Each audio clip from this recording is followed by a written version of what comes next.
Hello Channel NITT viewers, I am DS your psychologist and welcome to another episode on Channel NITT. In one of our earlier videos in Season 3, I shared with my viewers how I personally prefer to deduce a person's MBTI type using the J and P dichotomy. However, there are also a lot of other ways in which we can use to deduce a person's MBTI type. So in this episode, I am going to share with you another way you can use to deduce a person's MBTI type if you are not using the paper and pencil method. Of course, as I have already discussed in one of my previous episodes, the paper and pencil method may not be totally reliable because it's based on self-report, and sometimes people may not even know themselves that well. So definitely, as a psychological profiler, I prefer the interview or the observation method. So in this episode, I am going to share with my viewers another method that is commonly used by profilers, and it is very simple.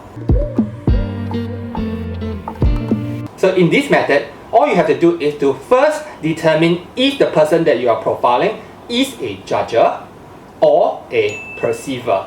So a judger is a person who uses either a thinking or a feeling function first.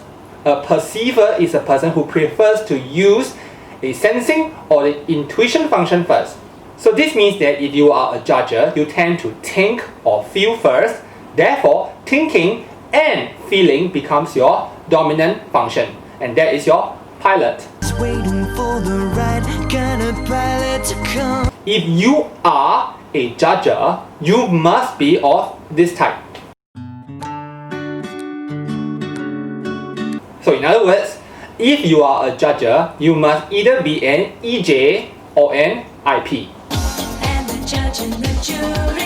On the other hand, if you prefer to sense first or to intuit first, then you are a perceiver. And if you are a perceiver, you must be either an IJ or an EP. Maybe it's intuition. This method of profiling also requires you to know the cognitive functions well. One of the differences between this method and the method that I have recommended in episode 39B is that in this method, you have to first decide if a person is a judger or perceiver. So judges may be easier to identify because they may be more judgmental. So judges may be more quick to come to a conclusion than the perceiver.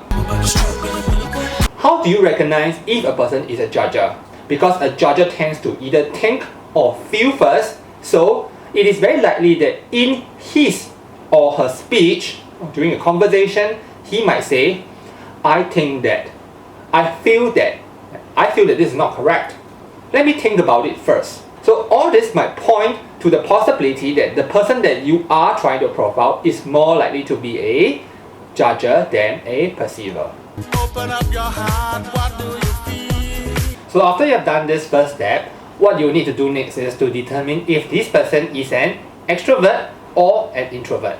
So this will be much easier. So presume this person is a judger and an extrovert, then he must be an EJ. So an EJ must either have TE or FE as the dominant function. If personally you already know cognitive stacks and cognitive functions very well, sometimes just by determining that the person is a judger, you would have already figured out the dominant and the inferior function. What this means is that you already know before deciding if the person is an extrovert or an introvert that this person is an extrovert or an introvert. Do you understand what I'm talking about?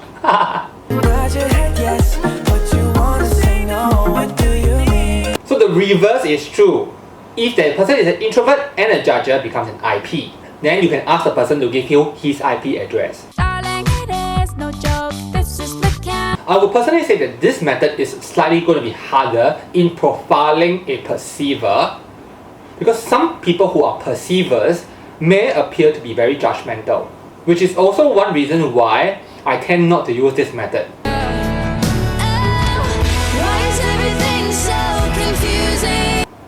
Now, after having deduced the person's extroversion and introversion, after you know whether this person is a judger or a perceiver, the next thing you want to do is to determine the co-pilot or the auxiliary function.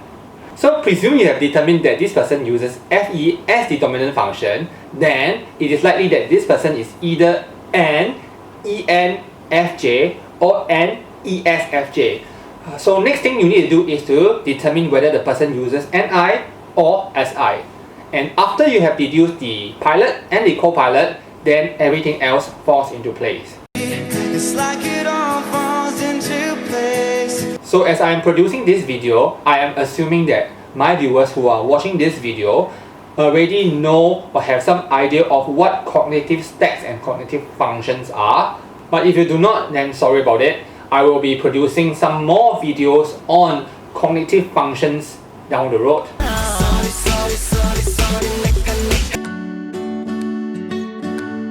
Personally, I've heard of a lot of profilers use this method. That's because they get to interview people, their clients. But personally, I like to deduce people that I don't personally know, such as people in the newspapers or people that I've heard of. And this method may not be very suitable to do that kind of profiling, because this method requires that you know a person, how he or she prefers to think first, before you can deduce his or her MBTI type. But nonetheless, why don't you try this method and tell me if it works for you. And if you are not a subscriber, do consider subscribing so that we can continue to add value to you and entertain you.